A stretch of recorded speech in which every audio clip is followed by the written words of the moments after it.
Yep, it's that time of year again, Valentine's Day. We're going to see what Pete the Cat is up to in his Valentine's Day book, Pete the Cat, Valentine's Day is Cool. This is written and illustrated by Kimberly and James Dean. It was the day before Valentine's Day, and Pete was riding his skateboard home when he saw his friend Callie. She was holding a big red heart that said, "Love." "Have you finished your Valentine's Day cards?" asked Callie. "No, Valentine's Day is not cool," Pete said. "Oh, Pete, Valentine's Day is my favorite holiday. It's a day to tell people how special they are to you," Callie insisted. Pete skated on, but something in the back of his mind told him that Callie might be right. By the time Pete got home, he had decided that Callie was right about Valentine's Day. So he got out his pencils, paper, crayons, and markers and sat down at the kitchen table. First, Pete started to work on a card for his friend Larry. Pete made several cards with big red hearts, but he was not happy with his work. Pete wanted to make the perfect cards for every cat in his class. "I'll never get all these cards done in time," Pete told his mom. Pete's mom smiled.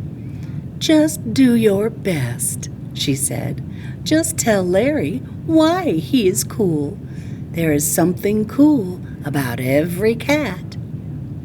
Pete got back to work. He thought hard about what was cool about Larry. "To Larry, Happy Valentine's Day from Pete." "Perfect," Pete said. I like how he used a picture of a football to share what he thought was cool about Larry. After that, it didn't take Pete long to make cards for all the boys. To Josh, to Trey, to Rob, to John. We can read those picture clues, can't we? We know what makes all those boys cool. Then Pete made special cards for all the girls and wrote "Love Pete" on each one. And of course, he made the biggest heart-shaped card for his mom. The next day, Pete and Callie waited for the bus together. "I decided you were right. Valentine's Day is cool."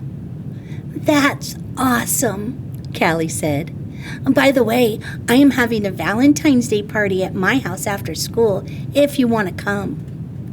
The bus pulled up then, and Pete and Callie got on. Mr. Ted, the bus driver, smiled and said good morning. But as soon as they were in their seats, Pete put his head in his paws. "What's wrong?" Callie asked. "I forgot to make a card for Mr. Ted," he cried. Then Pete thought, but I can make him an awesome card before we get to school." Pete pulled out a piece of paper and colored pencils from his backpack. He began to draw. "Happy Valentine's Day! Thanks for picking us up every day for school," Pete and Callie said as they handed Mr. Ted his Valentine. "Thank you," Mr. Ted told them. "You just made my day." "What about Mrs. Gold, the crossing guard? We need to make her a Valentine, too," Pete practically shouted. "Let's do it," Callie said. "Let's make Valentines for everyone." Pete and Callie got super busy making cards for everyone. And you can read these picture clues, can't you? You can see who he's planning to give these Valentine's Day to just by looking at the pictures. I wonder if the card with Pete holding a book is for his librarian. After school, Pete went to Callie's party. He rang the bell, and then he froze. Callie opened the door only to find her friend in a panic. What's wrong, Pete? I forgot something very important, Pete admitted. What? Callie asked. I just realized I forgot to make a card for you, Pete said. That's okay, Pete. Cards are just a way of showing you care. Hanging out with you, that's way better than any card. This is the best Valentine's Day ever. Happy Valentine's Day to you. Love, Pete. Valentine's Day is cool. It's a great time to let our friends know we care. Until next time, adios amigos. Goodbye.